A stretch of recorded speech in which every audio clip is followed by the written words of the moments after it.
क्योंकि जेआईबी जो है इसलिए आपके लिए इम्पोर्टेंट है कि आपका बैंकिंग का नॉलेज बढ़ जाए। और जब आप किसी इंटरव्यू में जाते हो जेआईबी सीआईबी, आपको लेवल अप क्वेश्चन भी उसी तरह से पूछा जाता है। सर्टिफिकेशन जरूरी नहीं है, सर्टिफिकेशन आपके लिए 10,000 सैलरी ज़्यादा बढ़ा लेगा पर मंथ, ये भी एक बड़ा अमाउंट है। बट उसके साथ साथ जो नॉलेज इम्पार्ट कर रहा है जेआईबी सिलेबस, उसको भी गेन करते जाइए। Recently, Government of India launched a program called Champions. This Champion program is meant for Champions program किसके लिए होता है?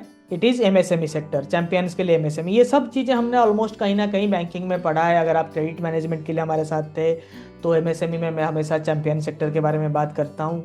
ये आपको बैंकिंग में भी काम आता है, जेआईबी एग्जाम क्लियर करने के लिए भी काम आता है। ठीक है, तो what is narrow banking concept and was recommended for, जो जहाँ why narrow banking concept came, what is narrow banking? Narrow banking में आपको लोन देने की अनुमति नहीं होता है क्योंकि लोन रिस्की प्रोडक्ट होता है। इसीलिए नैरो बैंकिंग कॉन्सेप्ट में एक बैंकिंग प्रोडक्ट आता है जिसको हम पेमेंट्स बैंक कहते हैं, right. Payments bank narrow banking concept का एक हिस्सा है क्योंकि उसमें लोन नहीं दिया जाता है। जब लोन नहीं दिया जाता है तो रिस्क नहीं है। रिस्क कहाँ पे आता है? लोन में, एनपीए में। Higher NPA, higher chances of the failure of that institution. इसीलिए बहुत सारे कोऑपरेटिव बैंक को आपने देखा होगा कि मोराटोरियम में आरबीआई प्लेस करता है। ठीक है, तो नैरो बैंकिंग कॉन्सेप्ट आपको समझ में आ गया।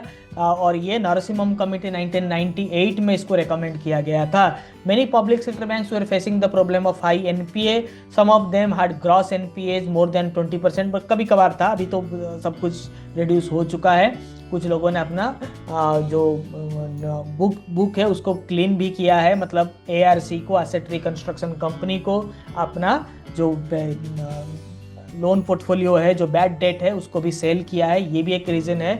मतलब सच में कम नहीं हुआ है gross NPA net NPA ratio, उसको बेच दिया गया है, लॉस बुक कर दिया गया है वहाँ पे। ठीक है, जो डिस्कशन हो रहा है, जो कॉन्सेप्ट हम क्लियर भी कर रहे हैं क्लास के साथ साथ, ये भी बहुत इंपॉर्टेंट है आपके एग्ज़ाम क्रैक करने के लिए, क्योंकि हमेशा बुक से ही डायरेक्ट क्वेश्चन आएगा ऐसा कोई मायने नहीं है।